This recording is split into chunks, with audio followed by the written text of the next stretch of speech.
Channel पर जो भी वक्ता ने कहा वो उसकी अपनी राय है, जिसकी पुष्टि नेशन न्यूज इंडिया नहीं करता। धन्यवाद।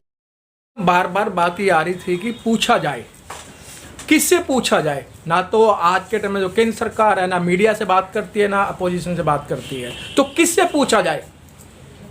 4-5 सवाल एक साथ मैम, मैं अपना प्रश्न हर्ष जी के उस लाइन से शुरू करूँगा कि जयेंद्र जी का एक रिसर्च है कि जो रखा हुआ अनाज है वो इतना है कि चंद्रमा पे जाएं और फिर वापस आ जाएं। और जयेंद्र जी का एक रिसर्च है जिसमें कहा गया है कि जो फूड सिक्योरिटी एक्ट के तहत जो 10 करोड़ पीपल हैं वो इंक्लूड ही नहीं हुए, क्योंकि सेंसस 2011 का था। और मैम अभी कोविड काल में उनकी सिक्योरिटी के लिए प्रधानमंत्री गरीब अन्न योजना शुरू की थी, तो वो लोग इन दोनों से वंचित हुए हैं। तो जब गवर्नमेंट कह रही है कि हम कल्याणकारी राज्य हैं, तो क्यों ना अपने 10 करोड़ लोगों को इंक्लूड किया जाए? इससे जुड़ा दूसरा मेरा प्रश्न है कि यही लोग जब कुपोषित रहेंगे तो उनकी संतानें भी कुपोषित ही पैदा होगी, और उनकी कुपोषण को हटाने के लिए जो गवर्नमेंट ने शुरू किया है वो मिड डे मील योजना है, जिसमें ICDS आता है। तो मिड डे मील में अभी बहुत टाइम से अभी थोड़ा उसका बजट जो है बढ़ाया गया है। आप मिड डे मील योजना को कैसे देखते हैं? क्योंकि मैम आपने कहा कि NFHS का सर्वे कहता है कि 90% जो बच्चे हैं वो कुपोषित है, तो मिड डे मील योजना को आप कैसे देखते हैं? Thank you. और मेरा सवाल अंजलि से है। आपने बोला 20 लाख एप्लीकेशंस है पेंडिंग और फिर से पोर्टल बंद। तो ये स्थितियां कौन किसको चुनेंगे उस 20 लाख में से? और वो 10 लाख में से कौन पता है कौन कितनी भूखमरी का सामना करने वाले लोग हैं? तो नरेगा में मैं बहुत जल्दी थोड़े से चीज बता दूं। इस साल इन्होंने लेबर बजट, जिसका उनका हक नहीं है लेबर बजट को रोकने का, उन्होंने 230 करोड़ परसेंटेज का लगाया। 230 करोड़ परसेंटेज मतलब लोगों ने मांगा।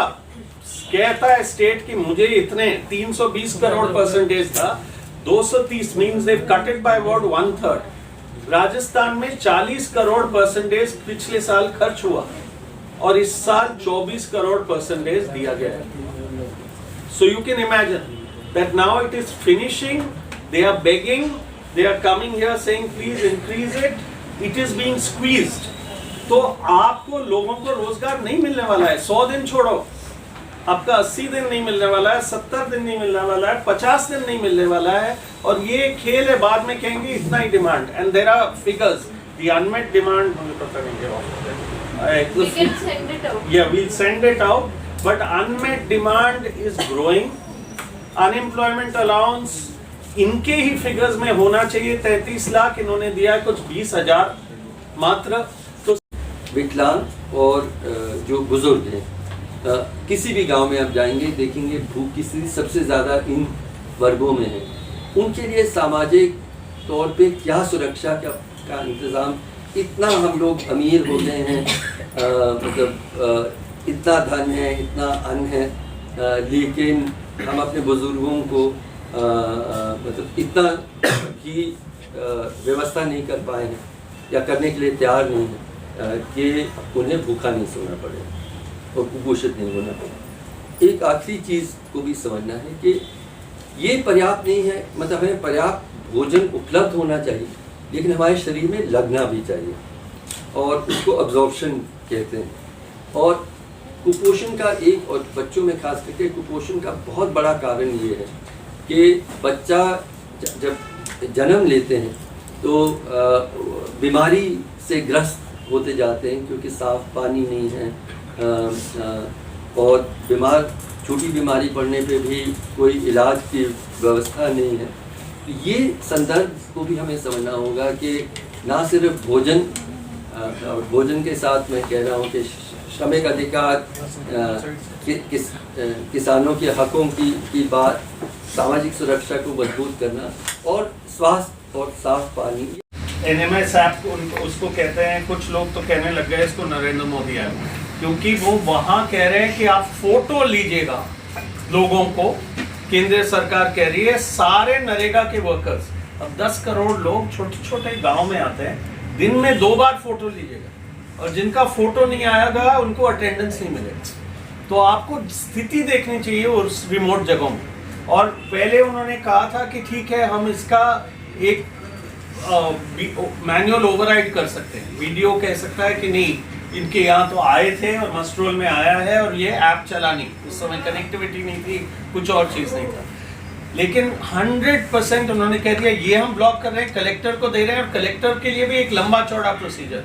तो हमने एक छोटा सा सर्वे किया, 15 मस्ट्रोल में 300 लोगों की हाजिरी कटी थी जहाँ वो गए थे काम, लेकिन क्योंकि वो ऐप काम नहीं किया उस समय, उनकी हाजिरी कटी। अब आप सोच लो कि आप कितनी तकलीफ में लोगों को डाल रहे हो।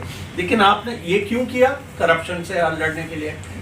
हमने पूछा आपने एक भी बार देखा क्या कि किसका आया? क्योंकि आज क्या करने लगे लोग, क्योंकि लोग तो बहुत उस्ताद हैं, जिनको करप्शन करना है, 5 लोगों का फोटो उनको लेना है, तो उन्हीं 5 लोगों को आपने 10 बार ले लिया, तो आपने दिखा दिया 50 लोग हैं। देखने वाला कौन है उन फोटोज को? तो आपने मान लो ये तरीका। फिर हम लोगों को बांटते, और क्यों नहीं सरकार कर रही है ये? जो आपने लॉकडाउन की बात की, लॉकडाउन में ज़्यादातर लोग गरीब हुए, लेकिन एक इंसान है गौतम अदानी, उनका धन लॉकडाउन के दौरान 10 गुना बढ़ा, और अब वो दुनिया के तीसरे नंबर के अमीर आदमी बन गए। ये कैसे हुआ? बावरे हो गए हैं या हित, किसका हित किसको सरकार सुरक्षा करती है और किसकी जिंदगी की प्राथमिकता बिल्कुल नहीं है? ये सवाल है। आपका जो सवाल है, I written 1 book, I've written 2 books now on बच्चे को, गरीब से गरीब घर के बच्चे को भी पोषण की ज़रूरत है, का हक है, शिक्षा का हक है, स्वास्थ्य व्यवस्था के हक है। जब तक हम समाज पे इस पे हमारा विश्वास नहीं हो, तो सरकार पे हम दबाव नहीं डालें कि बाकी बाद में देखेंगे, पहले तो शिक्षा, स्वास्थ्य, भोजन, सामाजिक सुरक्षा सब मिलता है, कल्पना भी नहीं कर सकते। लेकिन जब गरीब को राशन देना है, रोज़गार देना है, बुजुर्ग को 200 रुपये से 500 रुपये या 1000 रुपये पेंशन देना है, उसके लिए हमारे पास पैसे नहीं हैं। ये सरकार की प्राथमिकता स्पष्ट करती है। मैं आर्थिक कारण दे सकता हूँ कि क्यों, मतलब अगर हमारी हर दूसरा बच्चा अगर कुपोषित है, हर तीसरा बच्चा कुपोषित है, मतलब उनका दिमाग और शरीर को पूरी तरह से विकसित होने का मौका नहीं मिल रहा। तो वो जब प्रौढ़ अवस्था में आएंगे और फिर शिक्षा ठीक से नहीं है, रोज़गार की उपलब्धता नहीं है, तो जितना, मतलब हम आर्थिक कारण भी बता सकते हैं कि देश की आर्थिक स्थिति बहुत बेहतर होगी अगर हम, देश का सबसे बड़ा धन क्या है? देश के लोग। अब हम अपने देश के लोगों पे सरकार, उनके लिए हमें पैसा नहीं है, और वो तो फ्री भी है, तो बेकार है। ये हमें, ये जो मैं कह रहा था पिछड़ता हुआ स्थिति, ये समझना बहुत मुश्किल नहीं है। सरकार और समाज में हम जो अच्छे हालत में जो लोग हैं, हर जिंदगी का मूल्य बराबर का है, हर व्यक्ति का हक जीने का, हर even on universalization, I just want to clarify that the right to food has always given some methods by which people who don't need it will not get it, and that is you can use income tax brackets, you can use self-exclusion, which is being done in other schemes. So universalization doesn't mean it will be 100% of Janta. It means that the primary framework will be anybody, and out of that you will exclude based on certain. So you have criteria not for inclusion, you have criteria for exclusion. The Right to Food campaign has always made that very clear. So it's not key, don't waste. Nobody is asking for wastage. The other thing on the schemes and programs for children, that is midday meal, ICDS, and so on and so forth, I would also like to include very important points made on health and education. See, I was trying to make it clear that this indicator represents overall development. You have to look at the macroeconomic situation of this country, which other people are now raising, and you have to look at agricultural policy, you have to look at labor policy, you have to look at per capita income has gone up. Who has made this per capita income go up, and at whose cost? Without looking at all this, I think we cannot answer the question of what role the schemes and programs are going to play. Because in health and education we are seeing, correctly it was identified कि illness भी होती है, कुपोषण में केवल खाने का मुद्दा नहीं है, उसमें बीमारी का भी मुद्दा होता है. But what are the investments in health? It's never gone up beyond 1, 1.2, 1.3% of the GDP. The demand is, the promise has always been 2.5% of the GDP. सारे मैकेनिज्म्स इन कानूनों में, कानून की धज्जियां, कानून कौन तोड़ रहा है? कानून सरकार तोड़ रही है। सुप्रीम कोर्ट भी कह रही है तो वो सरकार तोड़ रही है। ऑर्डर सुप्रीम कोर्ट भी नहीं मान रही है। और जनता के खाद्य सुरक्षा और नरेगा जैसे चीजों में जो मांग, जो खुले रूप से देना चाहिए, खुला तो छोड़ो, उसको स्क्वीज कर रहे हैं, स्क्वीज करके उसको कम कर रहे हैं। कम करके हमारी परिस्थिति तो ये होने ही वाली है कि हम आगे बिल्कुल ही किसी सूरत में इम्प्रूव नहीं करेंगे, हमारी स्थिति बिगड़ेगी। लेकिन वो उस आंकड़े में हम 107 से 115 हो, ये सारे आंकड़े यहीं के जमीन के आंकड़े हैं जिसको हमें समझना चाहिए। ताकि मैं भूल नहीं जाऊं, मैं बताना चाहता हूं, नरेगा है, हम लोग का एक बार कहते हैं NREGA ration pension.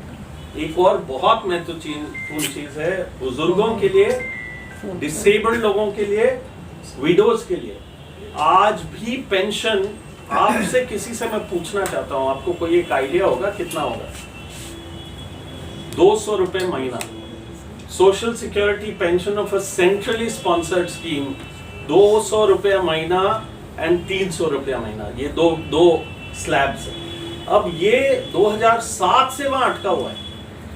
Central government employees का तो डीए साल में 2 बार बढ़ेगा। और इन सारे चीजों में यदि भी इस सबके कहने के पीछे मेरा क्या मकसद है कि स्थिति अगले साल जो इंडेक्स निकलेगा और भी बुरा निकलेगा।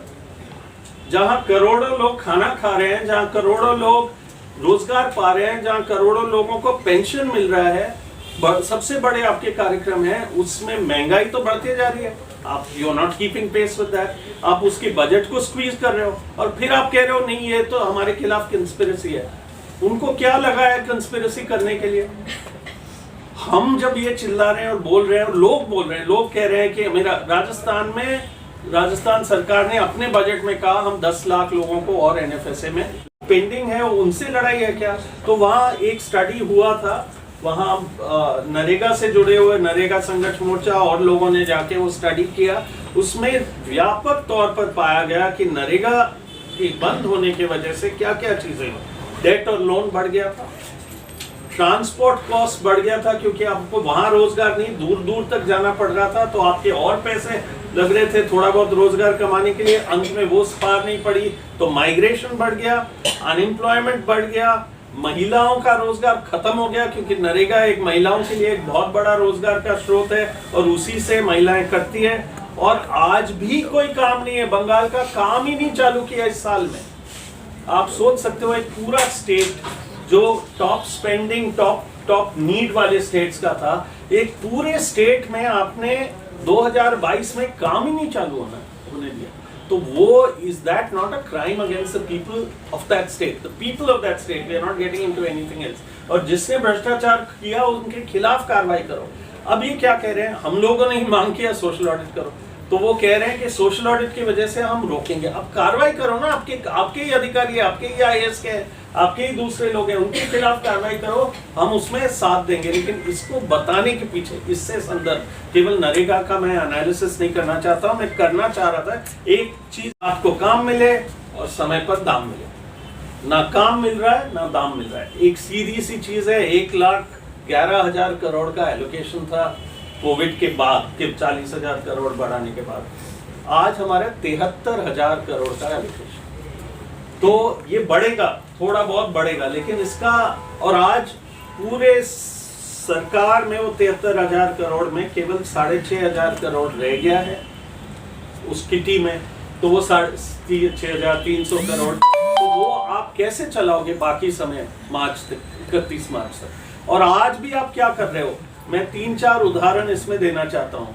वेस्ट बंगाल में इन्होंने नया तरीका निकाला नरेगा को कि पैसे, क्योंकि पैसे हैं नहीं या पैसे दे नहीं रहे, पैसे को रोकना चाहते हैं, जैसे पीडीएस में भी रोकना चाहते हैं वैसे नरेगा में भी रोकना चाहते हैं। तो नहीं दे पैसे तो अब कह रहे हैं कि नहीं भ्रष्टाचार बहुत हो रहा है। तो भ्रष्टाचार हो रहा है, बिल्कुल, हम भी कहते हैं, हम लोग जनसुनवाइयां करते रहते हैं, हम लोग बात रखते हैं और हम कहते हैं, लेकिन पूरा कार्यक्रम तो भ्रष्ट नहीं है। तो भ्रष्टाचार हो रहा है तो उन अधिकारियों के खिलाफ कार्रवाई करो। बंगाल में इन्होंने दिसंबर 2021 से वेजेस पेंडिंग है। तो परिस्थिति क्या होगी? बंगाल की सरकार से आपकी लड़ाई है, लोगों से लड़ाई है क्या? जो काम पे आए उनसे लड़ाई है क्या? जिनको पैसे अंदर आपने 5 किलो एक्स्ट्रा दिया, लेकिन वो जो बाहर रह गए रह ही गए, और हम देख रहे हैं उनको तड़पते हुए इन 2 सालों में 3 सालों में। राजस्थान में दूसरी जगह कानून कहता है कि चलो आप नहीं आए तो आपके पास एक अपील का मैकेनिज्म होगा। हकीकत जमीन में था कि आपका पोर्टल बंद, तो कानून का उल्लंघन पोर्टल कर रहा है। और मैं इसलिए आ रहा हूं कि कौन है भूखमरी से जो ग्रसित है, उसके लिए रास्ता क्या है? कानून बना है रास्ता कि आप चलो अपील तो कर लो, अपील ही पोर्टल बंद। और महीने के लिए नहीं, साल 2-2 साल के लिए नरेगा में 40,000 करोड़ उन्होंने बढ़ाया। उस 40,000 करोड़ बढ़ाने के बावजूद पेंडिंग लायबिलिटीज लगभग 16,000 करोड़ के रह गए। उसका अर्थ है कि वो कम था, वो पर्याप्त नहीं था, लोगों को और काम चाहिए था, और हर साल दर साल पेंडिंग लायबिलिटीज रहते हैं। तो नरेगा पर ही मैं ज़्यादा थोड़ा ध्यान दूंगा, क्योंकि यहाँ आप लोगों ने सबने बता दिया पीडीएस और खाद्य सुरक्षा में सच में अन्न सुरक्षा है, वो भी यदि हम बात किसी की करें। और इसीलिए नरेगा जैसी चीज़ इंपॉर्टेंट है, क्योंकि आपको बाकी चीज़ें, चाहे शिक्षा हो, चाहे स्वास्थ्य हो, चाहे कुछ और दूध खरीदना हो या कुछ और खरीदना हो, तो रोजगार से ही मिले। और इसीलिए नरेगा इंपॉर्टेंट है, क्योंकि हर परिवार को उस समय क्या आवश्यकता है वो नरेगा जैसी चीज से मिलेगा। नरेगा डिपेंडेंट है कि बताना चाहूंगा कि आप देख रहे हैं कि हमारा लगातार रैंक बढ़ते जा रहा है, केवल इस इंडेक्स में नहीं, कई सारे इंडिसेस में, जिसको बार बार हम नकार रहे हैं। हमारी स्थिति बिगड़ती जा रही है। हमारी स्थिति क्या बिगड़ती जा रही है? जैसे हर्ष जी ने कहा, तुलनात्मक रूप से भी बिगड़ रही है, लेकिन मैं तो कह रहा हूं कि यदि हमारे खुद के एक कारण ढूंढे तो हम देखेंगे तुलनात्मक केवल नहीं है, देश के अंदर भी परिस्थितियां बदलती जा रही है। इसमें शायद 2 राय सरकार भी मानेगी कि नरेगा नहीं होता और राशन नहीं होता तो कोविड के समय व्यापक तौर पर भयंकर भूखमरी केवल नहीं होती, मेरे ख्याल में मोर्टेलिटीज होती, भूख रिलेटेड मोर्टेलिटीज बहुत बड़े पैमाने पर। और ये 2 कानूनों ने बहुत बड़े पैमाने पर बचाया, दुष्काल से बचाया। हाँ, और दोनों कानूनों ने का बहुत बड़ा एलोकेशन भी बढ़ा, जिसका हम सब लोगों ने कहा अच्छा है, लेकिन दोनों में मांग ज्यादा थी। पीडीएस में था यूनिवर्सलाइज करें, क्योंकि उस समय बहुत सारे लोग उसके चुंगल में आ गए थे। और यदि आप सोच सकते हैं कभी भी सिलेक्शन में एरर्स होंगे, और होते ही है सिलेक्शन में एरर, तो 75% और 50% में एरर्स हुए, उन्हीं के अंदर आपने 5 से 10 किलो किया, उन्हीं के। मैं दुनिया के और देशों में जाता हूँ, इस सब में ऐसी स्थिति कम से कम थी कि कुछ भी हो, कोविड भी हो, सारे रोजगार बंद हो, तो कुछ सरकार एक जिम्मेदारी के तौर पे सामाजिक सुरक्षा करती है। और तीसरा है जिसके बारे में मेरे ख्याल में हम सबसे ज़्यादा बात की, वो है सरकार को अन्न प्रदान करने में जो गैप्स है, और उसमें जो सवाल उठाए गए इस सुप्रीम कोर्ट केस में मैं भी शामिल हूँ। अंजलि ने बताया कि क्या सरकार पर्याप्त मात्रा में कम से कम पीडीएस तो कर रही है, नरेगा रोजगार सुरक्षा हम कर पा रहे हैं। तो मुझे बस इतना और कहना चाह रहा था कि ये व्यापक संदर्भ जब तक हम नहीं समझेंगे, और फिर सामाजिक तौर पे असमानता तो हमारे देश में है, लेकिन महिला के साथ जो एकल महिला है उनकी क्या स्थिति है, जो विकलांग लोग हैं उनकी आर्थिक स्थिति क्या होगी, बुजुर्ग लोग हैं जिनका कोई देखभाल करने वाला नहीं है, उन वर्गों के वो भूख से सबसे ज़्यादा मैंने देखा है कि यही 3 एकल नागरिकता है कि उसको कोई दे। पुराने ज़माने लंगर वगैरह की व्यवस्था थी, आज सरकार की जिम्मेदारी है कि वो दे। तो कहाँ कमी आई?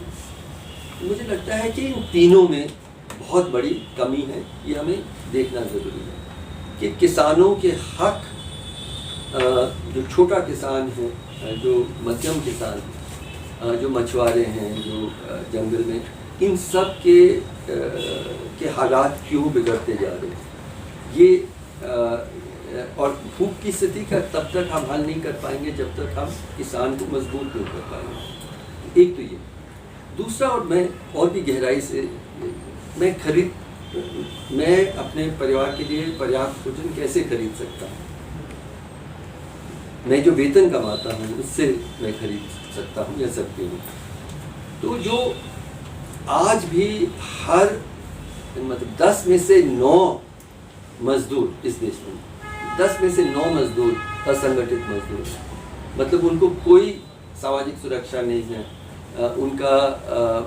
उनके जो श्रमिक के तौर पे जो हक है वो नहीं है। तो वो कहाँ से, और जब कोविड जैसी हालत आती है तो हम देखें कि क्या हालत होती है, क्योंकि कोई समझ आपको, तो उन्होंने कहा है कि अगर जो बोरे हैं अनाज के, अगर हम एक लाइन लगाएं सरकारी गोदामों में, हम दुनिया से चंद्रमा तक पहुंच सकते हैं, वापस आ सकते हैं और 2-3 गोले भी लगा सकते हैं।